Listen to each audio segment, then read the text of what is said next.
Hey there, welcome to this tutorial episode all about the Akai MPC sample. In today's episode, we're taking a look at hooking up the MPC sample to our DAW. Now, I'm an Ableton user, so that's what we're going to be using for this demonstration, but I'm assuming this would work for most DAWs. There's a couple of things we want to set up. I've got the MPC sample hooked up to my Mac Mini via just the one USB-C cable. You'll notice on the device, my volume control is turned all the way down. The reason for that is because we're going to be using whatever we hook this thing up to. In this case, it's going to be my Mac Mini and my audio interface.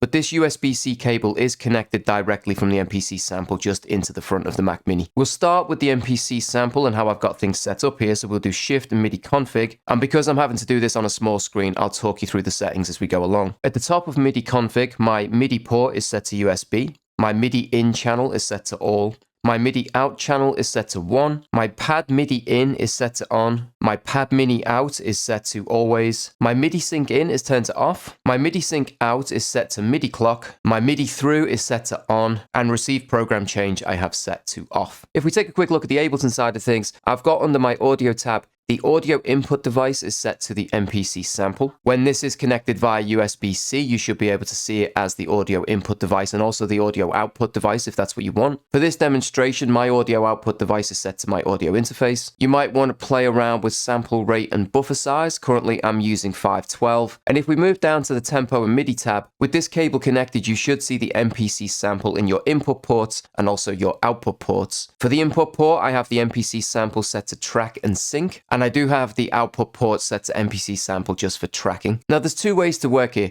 You could take your entire song and just track that out as one audio mix file, one stereo file. And to be honest, that's the way that I prefer to work. I like to get things as good as I can in the box first, then just take that whole mix down as one stereo output file into Ableton, because from there I can do a little bit of mixing, mastering, that type of stuff, and just a bit of spit and polish. But if you want more control, then you're going to have to track it out independently. Now I know this is a bit of a turn off for some people with this device. I'm not sure with the firmware update whether we'll ever see more tracks available or more outputs. But at the moment, if you wanted to track it out individually, and in this case, we'll just do a couple of examples. I've got 3 drum sounds loaded up that make up like a little bit of a drum loop. The first example is just to take all 3 of those sounds and track them out together. And then I'll show you very quickly if you wanted to create independent tracks so you could have kicks on one track, hi-hats, snares on the other. You can do that as well. Now with Ableton, one thing we want to do is we want to set this to external. There's an external button, so we're just going to enable that. When you start recording into Ableton, it will recalculate the BPM based on the MPC sample. But as a bit of a failsafe, I like to just set the BPM anyway, just so that I know that they're exactly in sync. I can check the sequence,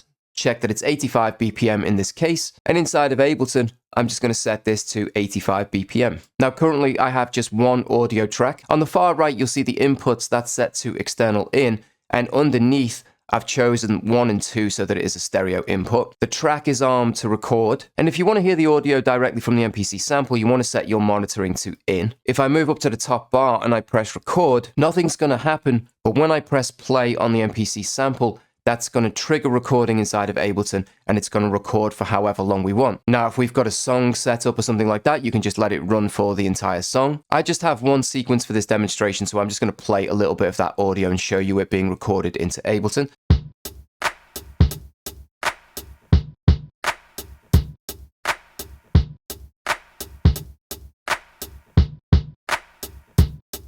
I'm then going to turn off the external control. I'm going to switch my monitoring to auto, and then we can play back the audio inside of Ableton that we just recorded.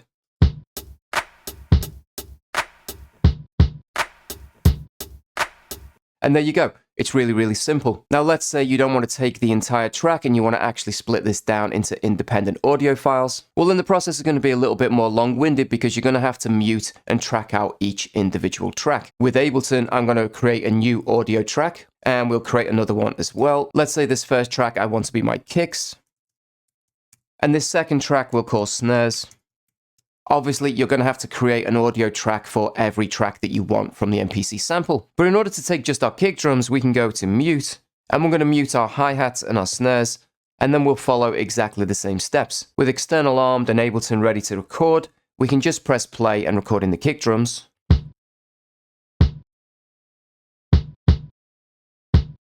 And of course, if I just wanted the snare drums, we can mute the kicks, keep the hi-hats muted, and just open up the snares and record those in exactly the same way.